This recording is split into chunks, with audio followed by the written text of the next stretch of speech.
다 함께 사도신경으로 수요일 새벽 예배를 주님 앞에 드리겠습니다. 전능하사 천지를 만드신 하나님 아버지를 내가 믿사오며 그 외아들 우리 주 예수 그리스도를 믿사오니 이는 성령으로 잉태하사 동정녀 마리아에게 나시고 본디오 빌라도에게 고난을 받으사 십자가에 못 박혀 죽으시고 장사한 지 사흘 만에 죽은 자 가운데서 다시 살아나시며 하늘에 오르사 전능하신 하나님 우편에 앉아 계시다가 저리로서 산자와 죽은 자를 심판하러 오시리라. 성령을 믿사오며 거룩한 공예와 성도가 서로 교통하는 것과 죄를 사하여 주시는 것과 몸이 다시 사는 것과 영원히 사는 것을 믿사옵나이다. 아멘. 다 함께 찬송가 510장 찬양하도록 하겠습니다. 하나님의 진리 등대 길이 길이 빛나니 우리들도 등대되어 주의 사랑 비추세. 우리 작은 불을 켜서 험한 바다 비추세. 물에 빠져 헤매느니 건져내어 살리세. 죄의 밤은 깊어가고 성난 물결 설렌다. 어디 불빛 없는 가고 찾는 물이 많구나. 우리 작은 불을 켜서 험한 바다 비추세. 물에 빠져 헤매느니 건져내어 살리세. 너의 등불 도두어라. 거친 바다 비춰라. 빛을 찾아 헤매느니 생명선에 건져라. 우리 작은 불을 켜서 험한 바다 비추세. 물에 빠져 헤매느니 건져내어 살리세. 오늘 하나님께서 우리에게 주시는 말씀 디모데후서 1장의 말씀입니다. 우리 함께 읽도록 합니다. 하나님의 뜻으로 말미암아 그리스도 예수 안에 있는 생명의 약속대로 그리스도 예수의 사도된 바울은 사랑하는 아들 디모데에게 편지하노니 하나님 아버지와 그리스도 예수 우리 주께로부터 은혜와 긍휼과 평강이 내게 있을지어다. 내가 밤낮 간구하는 가운데 쉬지 않고 너를 생각하여 청결한 양심으로 조상적부터 섬겨오는 하나님께 감사하고 내 눈물을 생각하여 너 보기를 원하면 내 기쁨이 가득하게 하려 함이니 이는 내 속에 거짓이 없는 믿음이 있음을 생각함이라. 이 믿음은 먼저 내 외조모 루이스와 내 어머니 유니게 속에 있더니 내 속에도 있는 줄을 확신하노라. 그러므로 내가 나의 안수함으로 내 속에 있는 하나님의 은사를 다시 부릴 듯하게 하기 위하여 너로 생각하게 하노니 하나님이 우리에게 주신 것은 두려워하는 마음이 아니요 오직 능력과 사랑과 절제하는 마음이니 그러므로 너는 내가 우리 주를 증언함과 또한 주를 위하여 갇힌 자 된 나를 부끄러워하지 말고 오직 하나님의 능력을 따라 복음과 함께 고난을 받으라. 하나님이 우리를 구원하사 거룩하신 소명으로 부르심은 우리의 행위대로 하심이 아니요 오직 자기의 뜻과 영원 전부터 그리스도 예수 안에서 우리에게 주신 은혜대로 하심이라. 이제는 우리 구주 그리스도 예수의 나타나심으로 말미암아 나타났으니 그는 사망을 패하시고 복음으로써 생명과 썩지 아니할 것을 드러내신지라. 내가 이 복음을 위하여 선포자와 사도와 교사로 세우심을 입었노라. 이로 말미암아 내가 또 이 고난을 받되 부끄러워하지 아니함은 내가 믿는 자를 내가 알고 또한 내가 의탁한 것을 그날까지 그가 능히 지키실 줄을 확신함이라. 너는 그리스도 예수 안에 있는 믿음과 사랑으로서 내게 들은 바 바른 말을 본받아 지키고 우리 안에 거하시는 성령으로 말미암아 내게 부탁한 아름다운 것을 지키라. 아시아에 있는 모든 사람들이 나를 버린 이 일을 내가 아나니 그 중에는 부게노와 험오게네도 있느니라. 원하건대 주께서 오네시보로의 집에 긍휼을 베푸시옵소서. 그는 나를 자주 격려해주고 내가 사슬에 매인 것을 부끄러워하지 아니하고 로마에 있을 때에 나를 부지런히 찾아와 만났음이라.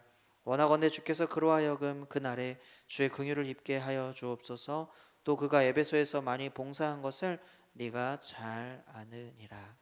아멘. 오늘 디모데후서 1장의 말씀을 함께 읽었는데요. 디모데후서가 가진 특징이 먼저 두 가지가 있는데, 먼저는 바울 서신 중에 마지막 서신이기도 하고요.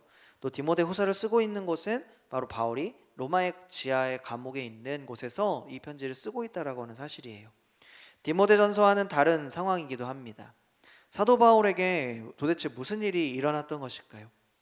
로마의 황제의 포각스러운 정치, 그리고 무자비함, 잔인하고 그러한 악한 정치 속에서, 그 시대적인 상황 속에서 로마에 한 사건이 일어나는데, 그것은 큰 화제의 사건입니다.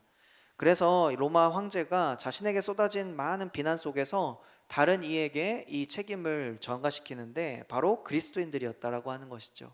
왜냐하면 그들은 황제를 숭배하지 않고 섬기지 않고 절하지 않았기 때문에, 그런 이유로 바울이 또한 교인들이 차디찬 그러한 감옥에 갇히게 되었다라고 하는 사실입니다. 또 다른 특징이 하나 있는데요. 바로 이 서신서 중에서 디모데후서는 개인적인 성격도 참 강하구나라고 하는 평가를 받게 돼요. 자신의 인생을 돌아보면서 이제 얼마 남지 않은 이 인생의 삶을 바라보니 얼마나 그 마음속에, 바울의 삶 속에 하고 싶은 말들도 얼마나 많겠습니까?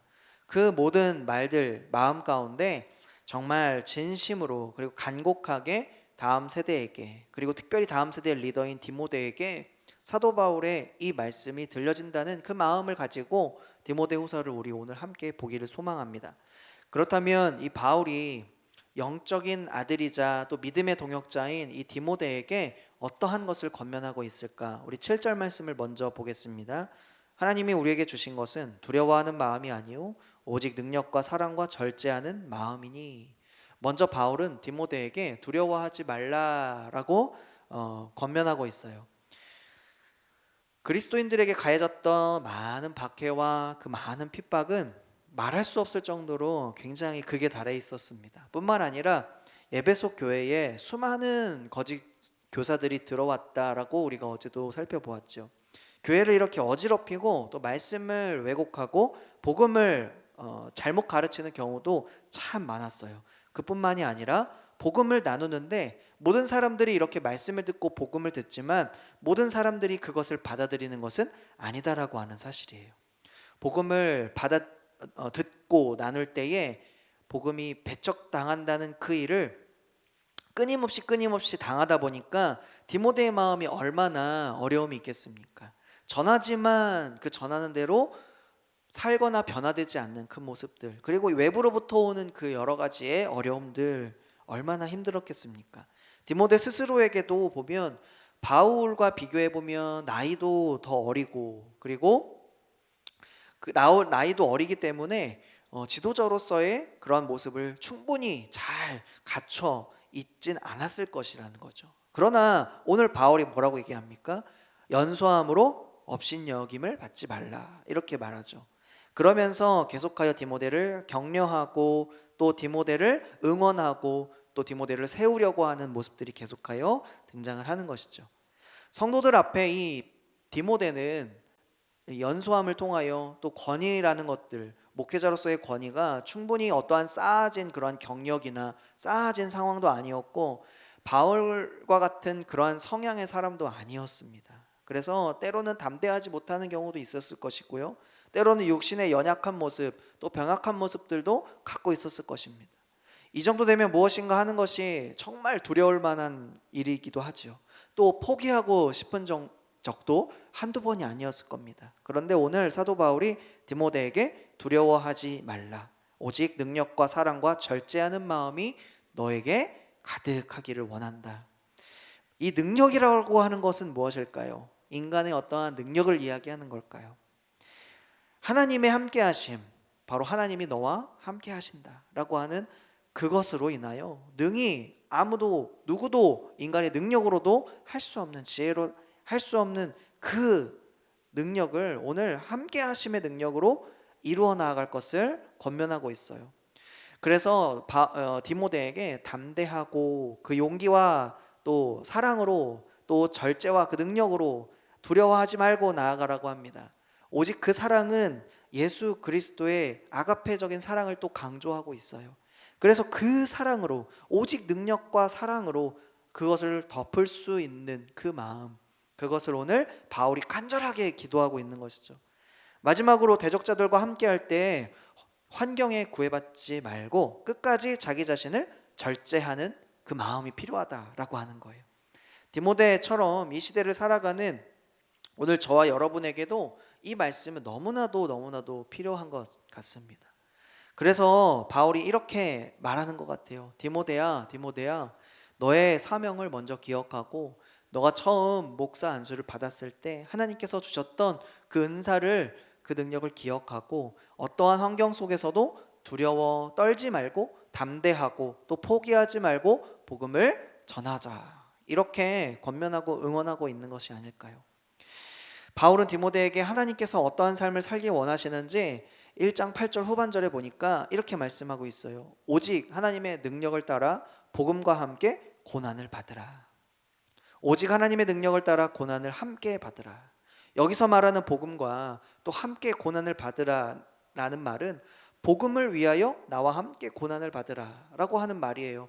복음을 나누는 것은 고난도 함께 받는 일입니다. 복음의 길은 만사형통 잘 풀리는 길이었으면 좋겠는데 그렇지 않죠. 늘 기쁜 일만 일어나는 것은 아닙니다. 복음의 길은 우리에게 육신의 건강도 또한 100% 보장해주지 않아요. 복음의 길은 세상 사람들에게 따뜻한 모습이 아니라 때로는 따가운 눈길을 받아야 하는 그러한 길입니다. 예전에 그리스도인들이 또 교인들이 세상으로부터 욕을 먹었던 적이 종종 있었는데, 아니 계속 있었죠.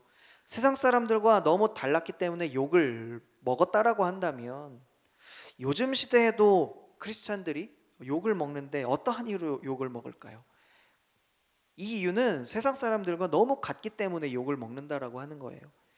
어차피 욕을 먹는다라고 하면, 핍박을 받아야 한다라고 하면 우리가 다르기 때문에, 특별히 구별된 삶을 살기 때문에 욕을 먹어야 하지 않을까요? 그것이 세상이 우리를 바라보는 시선이 되기 때문입니다. 우리를 통하여 교회를 바라보고 우리를 통하여 예수를 바라보기 때문이에요. 예수 그리스도의 십자가 고난에 동참하는 자만이 하나님께 영광을 돌릴 수 있고 그 영광에 동참하는 사람이 될 수 있다라고 로마서는 증거하고 있습니다. 8장 17절을 보니까 자녀이면 또한 상속자 곧 하나님의 상속자요 그리스도와 함께한 상속자니 우리가 그와 함께 영광을 받기 위하여 고난도 함께 받아야 할 것이니라. 아멘. 복음으로 인해서 당하는 부끄러움, 복음으로 인해서 당하는 고난, 그런 시선은 우리를 부끄럽게 하는 것이 결코 아니다라고 하는 거예요. 우리가 진짜로 부끄러워해야 될 것은 무엇입니까?